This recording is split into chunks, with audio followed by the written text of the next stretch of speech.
ఓం శ్రీకృష్ణ పరబ్రహ్మణే నమః.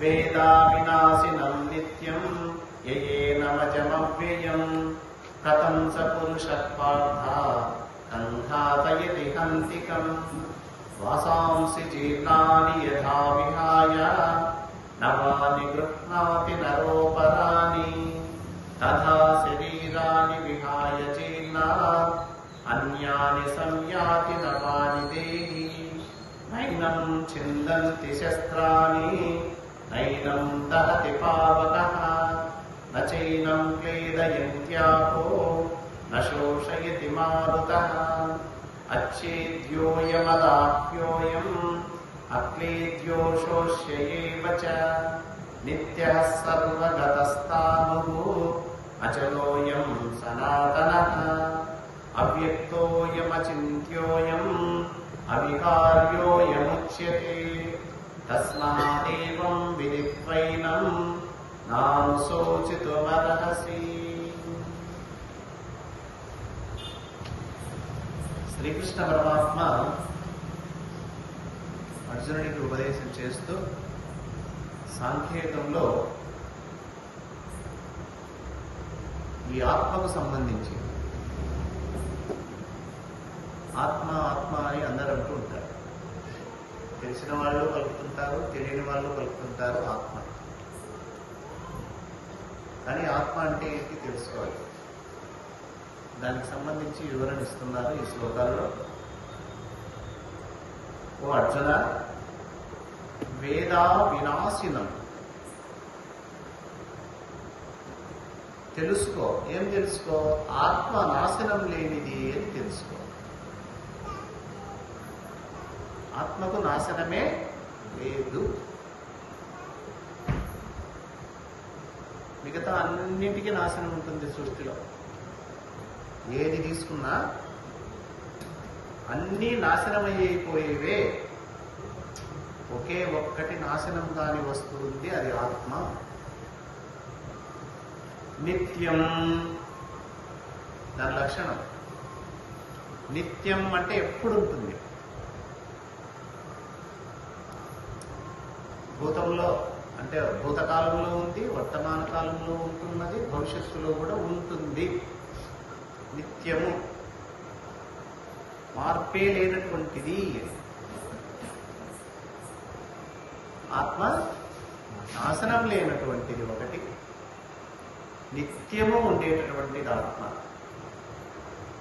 ఇక మూడవ లక్షణం, జనన మరణములు లేనటువంటిది. జననం అంటే పుట్టడం, మరణం అంటే చావడం. ఇంకో విధంగా జననం అంటే ఉత్పత్తి కావడం, మరణం అంటే డెస్ట్రాయ్, నాశనం కావడం. దీనికి ఉత్పత్తి లేదు, నాశనం లేదు, జననం లేదు, మరణం లేదు. ఆత్మ అంటే నాశనం లేనటువంటిది, నిత్యమైనటువంటిది, జనన మరణములు లేనటువంటిది ఆత్మ. ఇక మార్పు లేనటువంటిది, ఏం మారదు, ఎట్లందో అట్లే ఉంటుంది. ఓ చిన్న ఎప్పుడే కానీ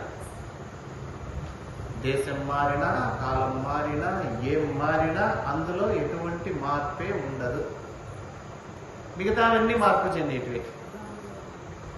ఒక ఆత్మ మాత్రం మార్పు చెందకోకుండా ఎప్పుడు ఒకేలా ఉంటుంది. చూడండి ఎన్ని విశేషణాలు చెప్పాడు ఇక్కడ. ఆత్మ నాశనం లేనటువంటిది, ఆత్మ నిత్యమైనటువంటిది, ఆత్మ జననం లేనటువంటిది, ఆత్మ మరణం లేనటువంటిది, ఆత్మ మార్పు లేనటువంటిది. నాకు గుర్తుంచుకోవాలి విషయాలు. ఆత్మ ఆత్మ అంటున్నావేంది లేదు. సాంఖ్యయోగంలో చెప్తారు ఆత్మ గురించి భగవాన్. అన్నీ మారచ్చు, ఆత్మ మారదు. అన్నీ పుట్టవచ్చు, గిట్టవచ్చు, ఆత్మ పుట్టదు, గిట్టదు. అన్నీ ఉండొచ్చు, పోవచ్చు, కానీ ఆత్మ మాత్రం నిత్యంగా ఉంటుంది. అన్నీ నాశనం కావచ్చు, కానీ ఆత్మ నాశనం పొందదు. మరి అర్జునుడు ఇంతవరకు బాధపడ్డాడు. నేను చంపితే చస్తారేమో, మా తాతగారు చస్తారేమో, మా గురువుల వారు చస్తారేమో, మా బంధువులు చస్తారేమో, నేను యుద్ధం చేయను అన్నాడు. అర్జునుడి దృష్టిలో చస్తారు అనుకుంటున్నాడు. కృష్ణుడు ఏం చెప్తున్నాడు? చావదయ్యా ఆత్మ అంటున్నాడు. మరి అక్కడ చచ్చేది నిజమా, చావకుండా ఉండేది నిజమా? బాగా ఆలోచిస్తే కురుక్షేత్ర యుద్ధం జరిగింది. అర్జునుడు యుద్ధం చేశాడు. యుద్ధంలో భీష్మ పితామహుడు మరణించాడు, ద్రోణాచార్యుల వారు మరణించారు, చాలా మంది చనిపోయారు. మరి అర్జునుడికి కృష్ణుడు ఇచ్చిన బోధ ఏంటి? ఆత్మ చావదు, ఆత్మకు నాశనం లేదు, ఆత్మకు పుట్టుక లేదు, ఆత్మకు మరణం లేదు, ఆత్మకు మార్పు లేదు, ఆత్మకు వికారం లేదు, ఆత్మ నిత్యం అన్నాడే. అంటే అక్కడ రెండు గమనించాలి బాగా మనం. ఒక వ్యక్తిలో ఒకటి నాశనం అయ్యేది ఉంటుంది, ఒకటి నాశనం కానిది ఉంటుంది. ఒకటి నిత్యమైనది ఉంటుంది, ఒకటి అనిత్యమైనది ఉంటుంది. ఒకటి మార్పు కలిగేది ఉంటుంది, ఒకటి మార్పు లేనిది ఉంటుంది మన దేహంలోనే. మరి అర్జునుడు చంపితే చచ్చింది ఏంటంటే, ఏదైతే చచ్చే గుణం ఉందో అది చచ్చింది, ఏదైతే మార్పు చెందే గుణం ఉందో అది మార్పు చెందింది, ఏదైతే నాశనం అయ్యేది ఉందో అది నాశనమైంది. ఇక రెండవది ఉంది కదా, ఏది నిత్యమైనది, నాశనం కానిది, జనన మరణం లేనిది, మార్పు లేనటువంటిది ఉంది కదా ఆత్మ. ఆత్మ ఎప్పటికీ అట్లే ఉంటుంది.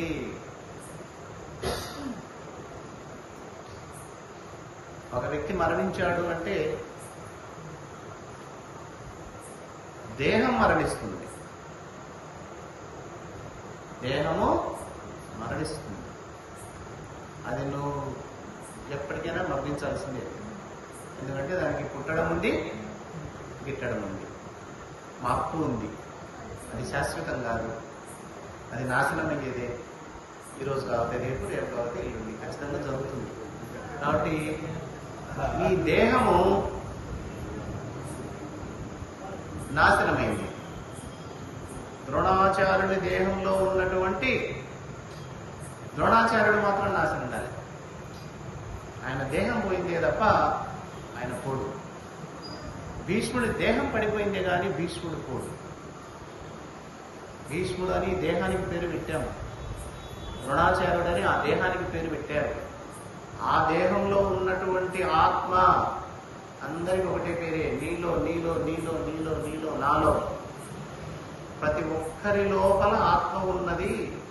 ఈ ఆత్మకు నాశనం ఉండదు. మరి దేనికి నాశనం ఉంటుంది?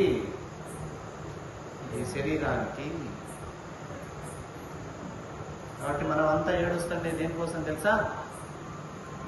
ఇంతవరకు మాట్లాడుతున్న శరీరం మాట్లాడలేదే, ఇంతవరకు చూస్తున్న శరీరం చూడలేదే, ఇంతవరకు నా మాటలు వింటున్న శరీరం వినటం లేదే, ఇంతవరకు నడుస్తున్న ఈ దేహం నడవలేదే అని ఏడుస్తున్నాం. సరే, ఇంతవరకు చూసింది, ఇంతవరకు వినింది, ఇంతవరకు మాట్లాడింది, ఇంతవరకు నడిచింది, ఇప్పుడెందుకు నడవలేదు, ఇప్పుడెందుకు చూడటం లేదు, ఇప్పుడెందుకు వినటం లేదు అనే ప్రశ్న ఎవరికి రావడం లేక.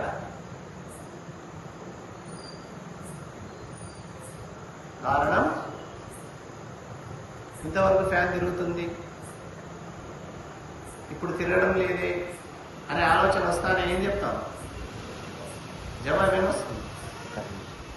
ఇప్పుడు తిరుగుతున్న ఫ్యాన్ వెంటనే ఆగిపోయింది అనుకో, వెలుగుతున్న బల్బు ఆగిపోయింది అనుకో,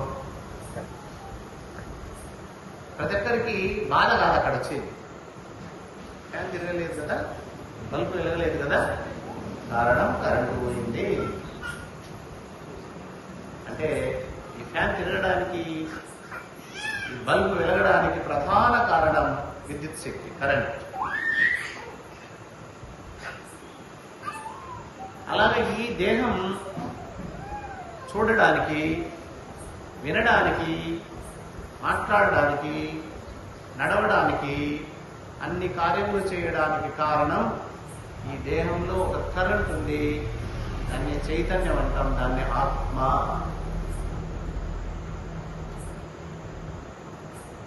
ఏం చెప్పాను ఇక్కడ? కృష్ణుడు పరమాత్మ ఏం చెప్తున్నాడు? ఆత్మకు చావు లేదు, ఆత్మకు నాశనం లేదు, ఆత్మకు పుట్టడం లేదు, గిట్టడం లేదు, ఆత్మకు మార్పు లేదు. ఇది బాగా గమనించాలి మనం. మరి దేహం నాశనమయ్యేది నాశనమైంది, దేహానికి చచ్చే బలం ఉంది కాబట్టి చచ్చిపోయింది, దేహానికి మారే బలం ఉంది కాబట్టి ఇది మారుతానేది రోజు రోజుకు. కానీ లోపల ఉన్నటువంటి చైతన్యం, లోపల ఉన్నటువంటి ఆత్మ మాత్రం ఎప్పుడు మారదు. అందుకే ఆత్మ జ్ఞానం తెలిసిన వాళ్ళు, ఆత్మ గురించి తెలుసుకున్న వాళ్ళు దుఃఖించరు. మరి అర్జునుడు దుఃఖిస్తున్నాడంటే కారణం ఆయనకు ఆత్మజ్ఞానం లేదు. ఆత్మ అంటే కూడా ఆయనకు తెలియదు. ఆత్మకు సంబంధించిన పరిజ్ఞానం ఆయనకు లేక ఏడుస్తుంటే చెప్పాల్సిన సందర్భం, సమయం వచ్చింది కాబట్టి కృష్ణ పరమాత్మ ఆయన దేహాన్ని చూసి ఏడుస్తున్నావు నాయన, నువ్వు ఏడ్చినా అది ఉండదు, ఏడ్చకపోయినా అది ఉండదు, అది ఎట్లా పోయేదే, పోయేదాన్ని పట్టుకుని ఎందుకు ఏడ్చావు? ఎప్పుడు శాశ్వతంగా ఉండేటటువంటి, మార్పు లేనటువంటి, నాశనం లేనటువంటి, ఉత్పత్తి వినాశనం లేనటువంటి ఆత్మను గురించి ఆలోచించు. ఆ ఆత్మను పట్టుకో, ఆత్మ ఎలా ఉంటుందో తెలుసుకో, ఆ ఆత్మను గమనించు. ఇది ఆత్మజ్ఞానం. ఈ ఆత్మకు సంబంధించిన జ్ఞానాన్ని తెలిపే విద్యనే ఆధ్యాత్మిక జ్ఞానం. ఇది మన భక్తి అంతా కూడా చివరికి ఎక్కడికి రావాలో తెలుసా? అక్కడికి రావాలి. ఈ భక్తి మార్గం కానీ, కర్మ మార్గం కానీ, మన ఆచార సాంప్రదాయాలు కానీ, ఇవన్నీ కూడా మనిషిని ఎక్కడికి తీసుకెళ్తాయంటే కోను క్రమంగా చిట్ట చివరకు ఆత్మకు సంబంధించిన జ్ఞానాన్ని అందించి ఆ ఆత్మను తెలుసుకునే స్థాయి వరకు తీసుకెళ్ళాలి. ఎప్పుడైతే ఆత్మ గురించి నువ్వు తెలుసుకున్నావో, అంటే మాటల ద్వారా, వినడం ద్వారా కాదు, అనుభవపూర్వకంగా తెలుసుకున్నావో, అప్పుడు నీకు ముక్తి, అది మోక్షం. అది మనిషి యొక్క లక్ష్యం. మనమంతా పుట్టింది దేనికోసం తెలుసా? దానికోసం, ఆత్మజ్ఞానాన్ని సంపాదించడం కోసం మనకు భగవంతుడిచ్చినటువంటి జన్మ.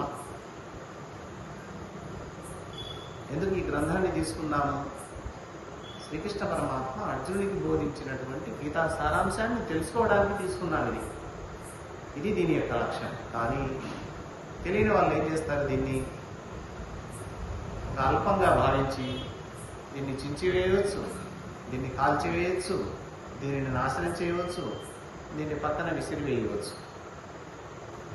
తెలిసినటువంటి జ్ఞాని ఈ గ్రంథాన్ని, ఓహో ఇది కృష్ణ పరమాత్మ అర్జునుడికి అందించినటువంటి గీతా సారాంశం కదా, ఇందులో అద్భుతమైన విషయాలు ఉన్నాయి, మనం కూడా తెలుసుకుందాం, చదువుకుందాం అని ప్రయత్నం చేస్తాడు.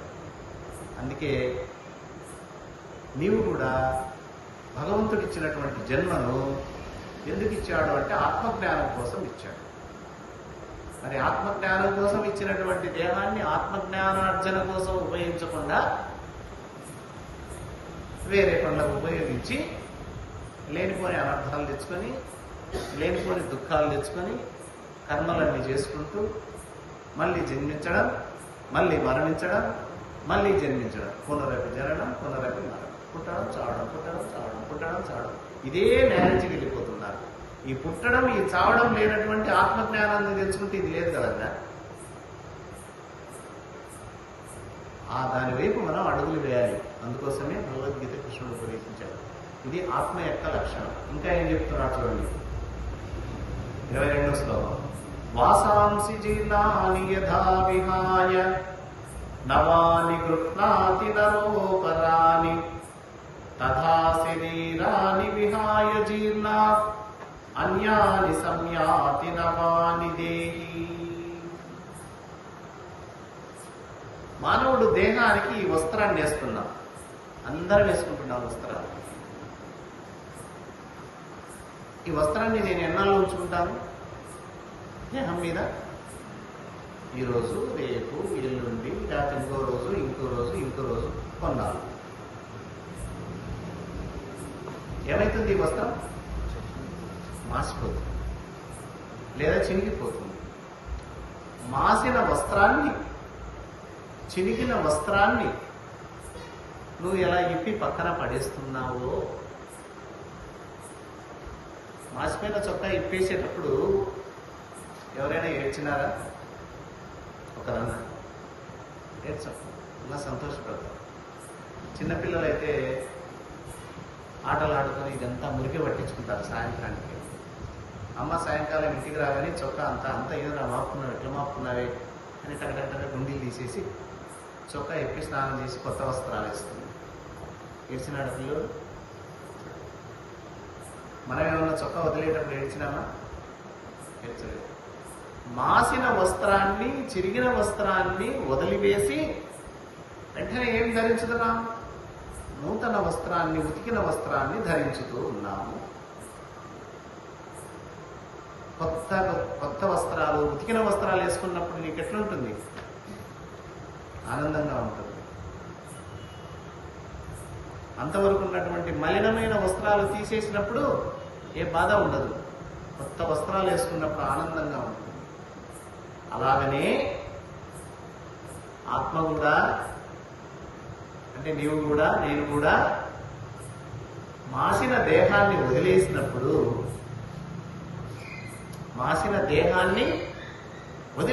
ఎవరు బాధపడనక్కర్లేదు. ఎందుకంటే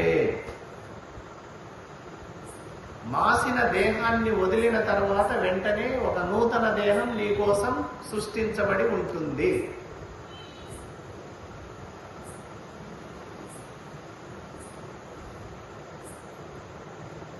మాసిన వస్త్రాన్ని వదిలి నూతన వస్త్రాన్ని ధరించినప్పుడు నువ్వు ఎంత సంతోషంగా ఉంటావో, అలాగనే మాసిన దేహాన్ని వదిలినప్పుడు దుఃఖపడకూడదు. ఎందుకంటే నీకోసం మరొక నూతనమైన దేహం, ఒక కొత్త దేహం తయారై ఉంటుంది. ఈ దేహంలో నుంచి ఆ దేహంలోకి పోతావు, ఈ ఇంట్లో నుంచి ఆ ఇంట్లోకి పోతావు. అంతే మార్పు. ఇల్లు మారిందంతే, నువ్వు మారవు. ఆత్మ ఎప్పుడూ మారదు. ఆడ కురుక్షేత్ర యుద్ధంలో చనిపోయినటువంటి వాళ్ళందరూ ఏం వదిలేశారు? మాసిన దేహాన్ని వదిలేశారు. అర్జునుడు మిగతా వాళ్ళు ఏమనుకుంటున్నారు? నేనే చంపాను అంతది. నువ్వు ఊరికే నిమిత్త మాత్రులు అంతే. నువ్వు చంపినా, నువ్వు చంపకపోయినా ఆ దేహాన్ని వదలడానికి వాళ్ళు సిద్ధంగా ఉంటే వదలాల్సిందే. ఏ పక్షిని ఎవరు చంపకండి, ఏ జంతువుని ఎవరు చంపకండి, ఏ మనిషిని ఎవరు చంపకండి. చావరా? చావవా? చెప్పండి. ఉన్నట్టుండేట్టు చచ్చిపోవచ్చు అండి. ఎవరు చెప్పాలి? ఎందుకు తెచ్చాయి అట్లా అంటే దాని ధర్మం, అది దేహ ధర్మం. ఈరోజు పుడుతుంది దేహం, ఏదో ఒక రోజు చస్తుంది. పుట్టిన దేహం అట్లే ఎప్పుడు ఉండదు. మార్పు చెందుతూ మాసిపోతుంది. మాసిపోయినప్పుడు లోపల ఉన్నటువంటి ఆత్మ, లోపల ఉన్నటువంటి జీవుడన్నా జీవాత్మని, ఆత్మాన్ని ఒకటి అర్థం చేసుకోండి. వెంటబడే ఇంకొక కొత్త దేహాన్ని ధరిస్తాడు, ఇంకొక జన్మ వస్తుంది. దాన్ని జన్మ అన్నాము. కాబట్టి దీని గురించి చింతించాల్సిన అవసరం లేదు. అర్జున, నువ్వేం చంపడం లేదయ్యా. నువ్వు చంపకపోయిన వాళ్ళంతా చస్తారు. కానీ నువ్వు చంపుతున్న దేన్ని చంపుతావు? చచ్చిన దాన్ని చంపుతాను.